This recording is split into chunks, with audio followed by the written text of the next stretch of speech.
Hey, this is Ketan Agarwal. तो इस वक्त निफ्टी ने एक न्यू हाई क्रिएट कर दिया मार्केट में एंड निफ्टी अपना ऑल टाइम हाई को ब्रेक कर चुका है। तो जैसा कि हमने अपने पिछले वीडियो में एनालाइज किया था कि Nifty most likely upside break करेगा, क्योंकि फंडामेंटल फैक्टर्स जैसा कि इंटरेस्ट रेट एंड इन्फ्लेशन काफ़ी ज़्यादा पॉजिटिव साइंस दिखा रहे थे मार्केट में। तो बेसिकली इन्फ्लेशन इंडिया में कंट्रोल हो गया एंड यूएस में भी इन्फ्लेशन फॉल होने लगा है एंड उसकी वजह से इंटरेस्ट रेट भी काफ़ी ज़्यादा स्टेबल हो गया है।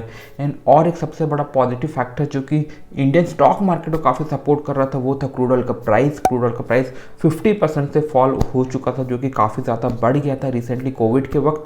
वहाँ पे हमें अच्छा खासा फॉल देखने को मिला है क्रूड ऑयल का प्राइस में, जो कि फंडामेंटली इंडियन स्टॉक मार्केट को सपोर्ट करने लग रही है। तो जैसे कि हमने टेक्निकली देखा था कि निफ्टी में 18,880 पॉइंट में एक स्ट्रॉन्ग रेजिस्टेंस है जिसको मार्केट जल्दी से ब्रेक नहीं कर पा रहा था, वहाँ से थोड़ा सा निफ्टी गिर रहा था एंड फाइनली आज 28 जून को मार्केट ने ब्रेक कर दिया है अपने रेजिस्टेंस को, एक न्यू हाई क्रिएट कर चुकी है मार्केट इस वक्त। तो ये काफ़ी ज़्यादा पॉजिटिव है एंड आगे अब प्रेडिक्ट करना काफ़ी मुश्किल होगा कि निफ्टी कहाँ तक ऑन द अपसाइड जा सकता है। ऑन द डाउन साइड हम देख सकते हैं, एनालाइज कर सकते हैं कि निफ्टी को किसके नीचे नहीं गिरना चाहिए। तो आज की इस वीडियो में हम करेंगे निफ्टी का टेक्निकल एनालिसिस एंड मैं कुछ important stock market related information आपके साथ शेयर करूंगा, जिसकी वजह से हो सकता है कि आप एक अच्छा इन्वेस्टमेंट डिसीजन ले सके स्टॉक मार्केट में। तो मेरा नाम है केतन अग्रवाल, आपका इन्वेस्टमेंट कोच। आगे बढ़ते हैं वीडियो के साथ।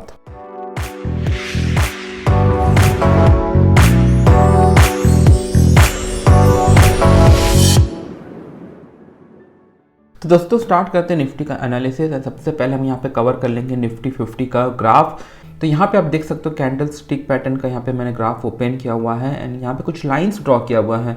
तो ये जो लाइंस यहाँ पे देख रहे हैं, जो ग्रीन लाइन, ये जो ग्रीन पर्टिकुलर लाइन है ये एक स्ट्रॉन्ग रेजिस्टेंस की तरह प्ले कर रहा था। यहाँ पे आप देख सकते हैं यहाँ पे कितने सारे कैंडल्स यहाँ पे फॉर्म हो रहे थे बट इसको ब्रेक नहीं कर पा रहे थे, उसको टच करके नीचे गिर रहे थे, या तो यहाँ वहाँ पे जब भी फॉर्म हो रहे थे वहाँ से निफ्टी नीचे गिर रहा था या तो उसको टच करके नीचे गिर जा रहा था। तो ये जो स्ट्रॉन्ग एक लेवल था 18,880 एक रेजिस्टेंस की तरह मार्केट में प्ले कर रहा था एंड उसको मार्केट ब्रेक नहीं कर पा रहा था। बट अब मार्केट इसके ऊपर जा चुका है, यानी कि अब ये जो रेजिस्टेंस था 18,880 पॉइंट में अब ये एक सपोर्ट की तरह प्ले करने वाला। पहले तो ये रेजिस्टेंस है जब मार्केट को ऊपर नहीं जा रहा था, अब वो सपोर्ट की तरह प्ले करेगा जो कि मार्केट को इसके नीचे नहीं गिरने देगा। तो ये अब 18,880 पॉइंट से एक स्ट्रॉन्ग पॉइंट बन चुका है, एक स्ट्रॉन्ग पोजीशन, लाइक एक स्ट्रॉन्ग लेवल बन चुका है मार्केट में, बोल सकते हैं। ये दिमाग में हमेशा रखना है कि मार्केट इसके नीचे गिर रहा है तो नेक्स्ट लेवल पे मार्केट कहाँ जा सकता है। तो नेक्स्ट लेवल पे मार्केट जा सकता है 18,665।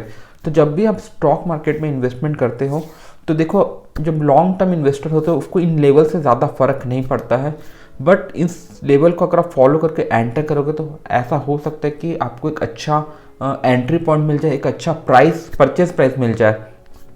तो वो आपके लिए एक थोड़ा सा एक टाइप का डिस्काउंट बोल सकते हैं, या कि मार्केट में अपने थोड़ा डिस्काउंट का फ़ायदा उठा ले, या तो फिर अपने नंबर ऑफ शेयर्स ज़्यादा खरीद ले अगर आप अच्छे प्राइस में परचेज कर पा रहे हो। तो लॉन्ग टर्म इन्वेस्टर्स को इसका फ़र्क नहीं पड़ता है, बट शॉर्ट टर्म इन्वेस्टर्स को इसका फ़र्क पड़ता है कि निफ्टी इस वक्त किस लेवल पे है एंड हमें स्टॉक्स के अंदर इस वक्त एंट्री करना चाहिए या नहीं करना चाहिए।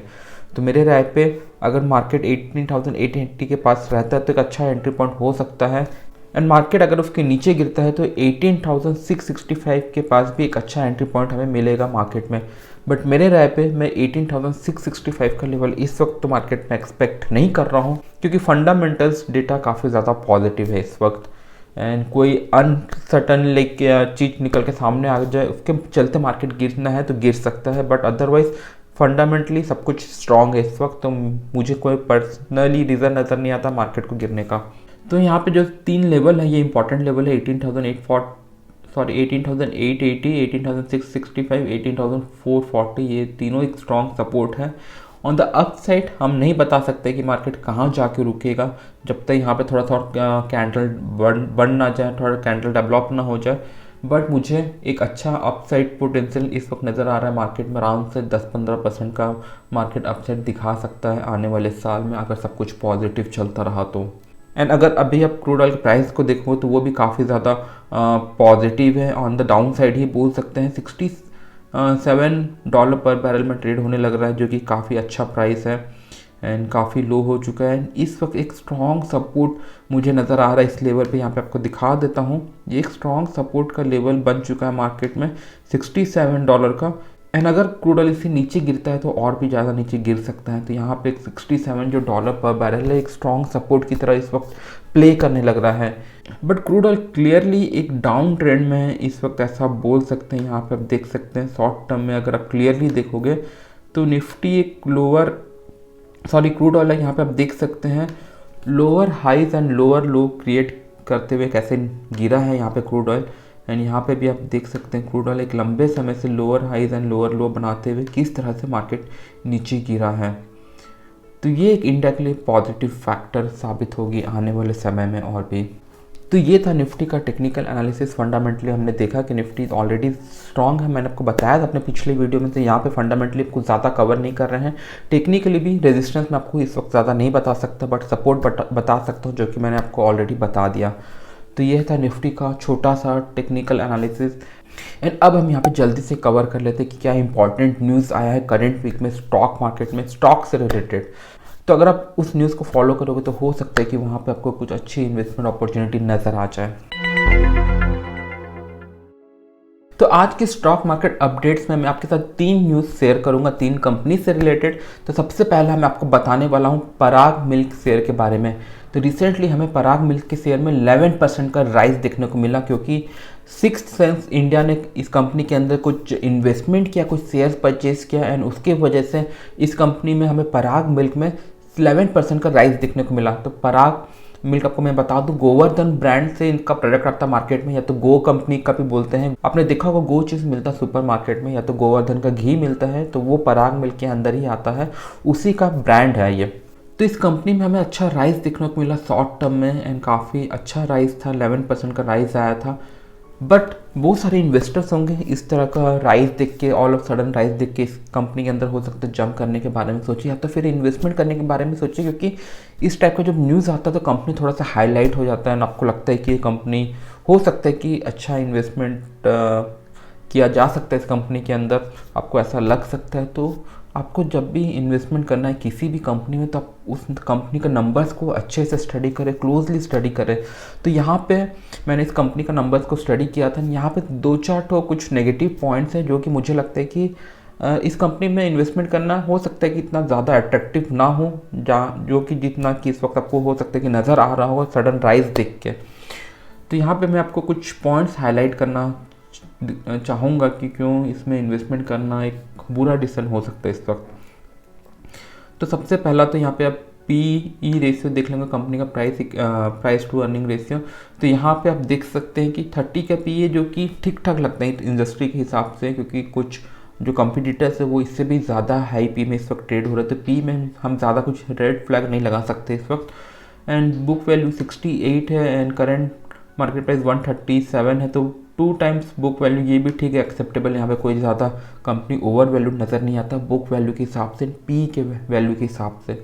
बट यहाँ पे जो नेगेटिव पॉइंट मैं आपको बताना चाहूँगा वो ये है कि सबसे पहले कंपनी का जो रिटर्न ऑन कैपिटल एम्प्लॉयड वो बहुत ज़्यादा अच्छा नहीं है, 8.57% का काफ़ी लो है।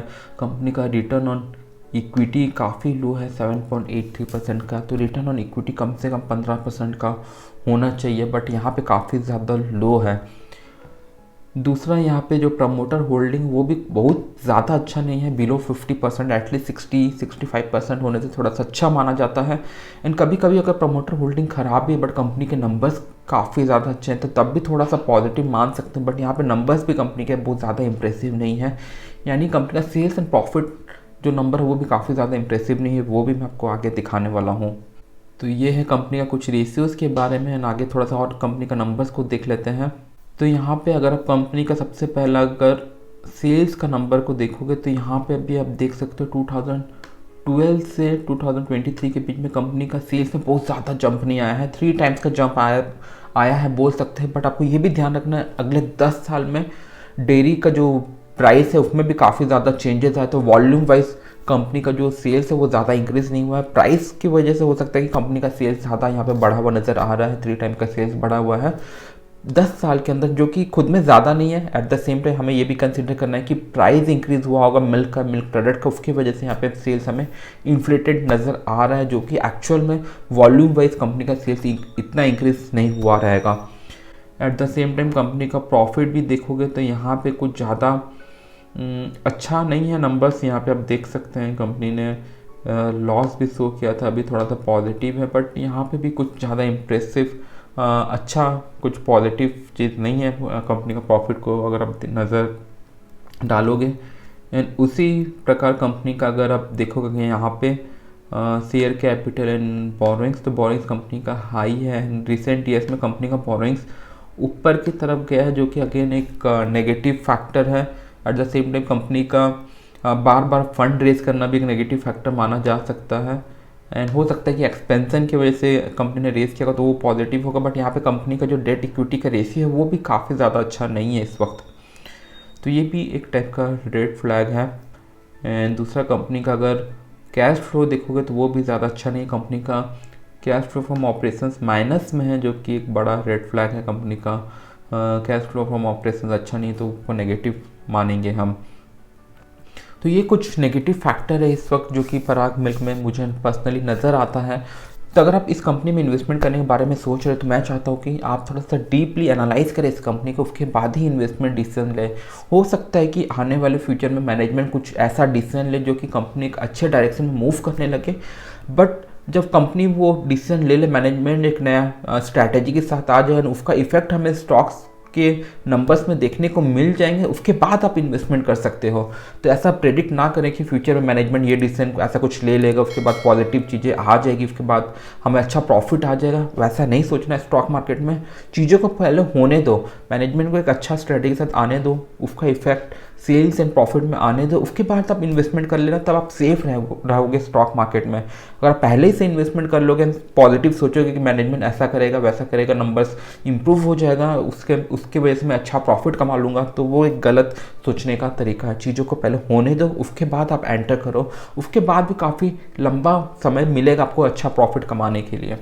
तो ये था पराग मिल्क के बारे में। एंड उसके बाद मैं आपको बताना चाहूँगा रेल विकास निगम लिमिटेड के बारे में। ये कंपनी काफ़ी न्यूज़ में आने लगी है रिसेंट टाइम्स में अपने अच्छे परफॉर्मेंस की वजह से एंड अच्छे राइज की वजह से कंपनी के स्टॉक्स में। तो ये कंपनी का अभी टारगेट है कि कम से कम 1,00,000 करोड़ का कंपनी का टारगेट है कि उनका ऑर्डर बुक हो अगले साल। तो इस कंपनी का ऑर्डर बुक काफ़ी ज़्यादा स्ट्रॉन्ग है। तो ये कंपनी के बारे में थोड़ा सा मैं समरी बता देता हूँ। बेसिकली कंपनी रेलवे के डेवलपमेंट में, रेलवे से रिलेटेड प्रोजेक्ट में काम करती है, जैसे कि रेलवे प्रोजेक्ट्स हो गया या तो रेलवे इलेक्ट्रिफिकेशन हो गया, रेलवे लाइन बिछाना हो गया, and railway as well as metro के प्रोजेक्ट में करती है। ये India as well as India के बाहर भी प्रोजेक्ट्स लेती है। एंड उसके अलावा कंपनी का कुछ खुद का कंस्ट्रक्शन का भी काम है। तो कंपनी का एक अच्छा एक होल्ड है मार्केट में। कंपनी का जो शेयर है, जो इंडिया में जितना भी इस वक्त कंस्ट्रक्शन चल रहा है रेलवेज़ के अंदर, तो 30% तक ऑर्डर इस कंपनी को मिलता है, RVNL को।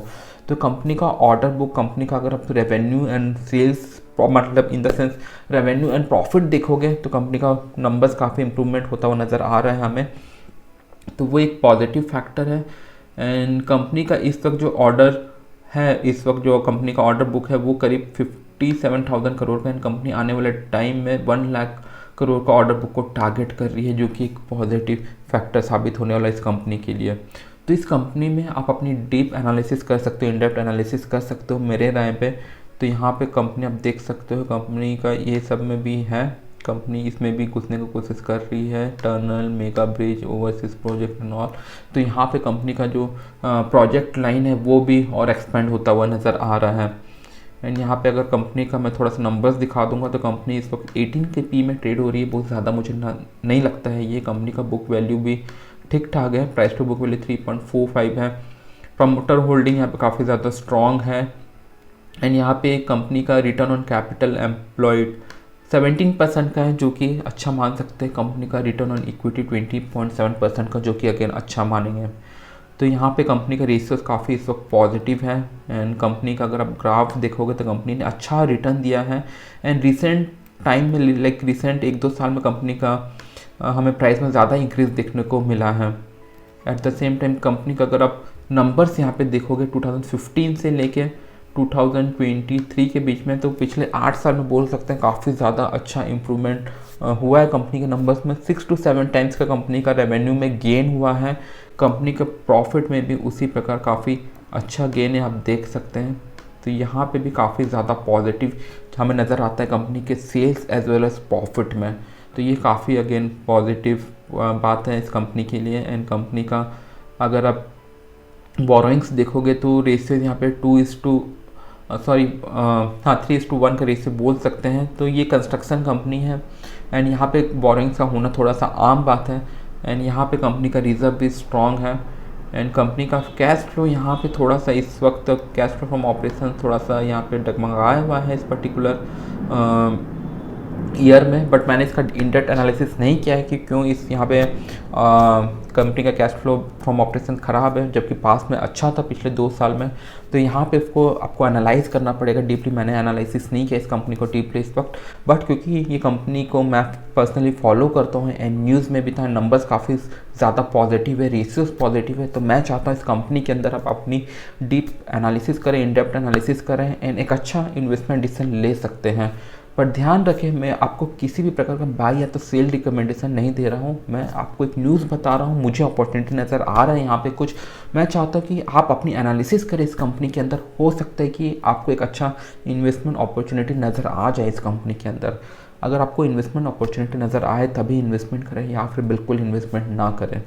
एंड उसी प्रकार एक और कंपनी है श्री सीमेंट। एंड ये कंपनी काफ़ी ज़्यादा अच्छी है, बट इस कंपनी के शेयर में हमें 10% का फॉल देखने को मिला रिसेंटली, क्योंकि टैक्स इन्वेस्टर का कुछ न्यूज़ आया था। बट कंपनी ने अब रिसेंटली एक स्टॉक एक्सचेंज को रिलीज़ किया है इंफॉर्मेशन की अभी भी जो इन्वेस्टिगेशन है वो अंडर प्रोसेस है। ऐसा नहीं कि कुछ निकल के ऑलरेडी सामने आ गया है। कंपनी अथॉरिटीज़ को अपना सपोर्ट दे रही है। हो सकता है कि ये जो इन्फॉर्मेशन वो गलत भी हो सकता है। तो इस कंपनी में अगर आपने इन्वेस्टमेंट किया हुआ तो इस कंपनी को क्लोजली फॉलो करें कि क्या हो सकता है कि आपका इन्वेस्टमेंट का वैल्यू और भी गिर जाए, या तो हो सकता है कि जब ये न्यूज़ नेगेटिव साबित हो जाए तो आपका इन्वेस्टमेंट में अगर कुछ फॉल आए तो वो वापस रिकवर भी हो जाए। एंड इस न्यूज़ की वजह से अगर फॉल आया हो है इस स्टॉक के अंदर, न्यूज़ पॉजिटिव आता है तो हो सकता है कि इस वक्त एक अच्छा एंट्री पॉइंट भी हो इस कंपनी के अंदर। बट ऐसे वक्त में इन्वेस्टमेंट करना थोड़ा सा रिस्की हो सकता है, क्योंकि ये एक मोर लाइक अ गैम्बलिंग हो जाएगा, क्योंकि आपको नहीं पता है कि न्यूज़ क्या आ सकता है। न्यूज़ अगर पॉजिटिव आता है तो स्टॉक ऊपर जाएगा, नेगेटिव आता है तो स्टॉक ड्रेस्टिकली नीचे भी गिर सकता है। तो ऐसे सिचुएशन में फ्रेश इन्वेस्टमेंट करना थोड़ा सा अवॉइड करना चाहिए ऐसी कंपनीज़ के अंदर। अगर कोई भी कंपनी कुछ नेगेटिव फैक्टर की वजह से न्यूज़ में बनी हुई है तो एक बार न्यूज़ पॉजिटिव आ जाए तब आप इन्वेस्टमेंट ऑब्वियसली कर सकते हैं, क्योंकि कंपनी अच्छी है। तो ये था स्टॉक मार्केट से रिलेटेड लेटेस्ट अपडेट्स। एंड मैंने निफ्टी का टेक्निकल एनालिसिस करके बताया कि निफ्टी में आगे क्या हो सकता है। तो उम्मीद करता हूँ आज की वीडियो को काफ़ी ज़्यादा इंफॉर्मेटिव लगी होगी एंड आपको कुछ ना कुछ नया सीखने को तो ज़रूर मिला होगा। अगर आप चैनल पे नए हैं तो चैनल को जरूर से सब्सक्राइब करना, वीडियो पसंद आई तो वीडियो को ज़रूर लाइक करना एंड कृपा करके बेल आइकन को दबा देना। चलिए अगले हफ्ते फिर मिलते हैं ढेर सारी नई इन्फॉर्मेशन के साथ एंड कुछ नई नॉलेज के साथ। बाय, टेक केयर, एंजॉय, फिर मिलेंगे।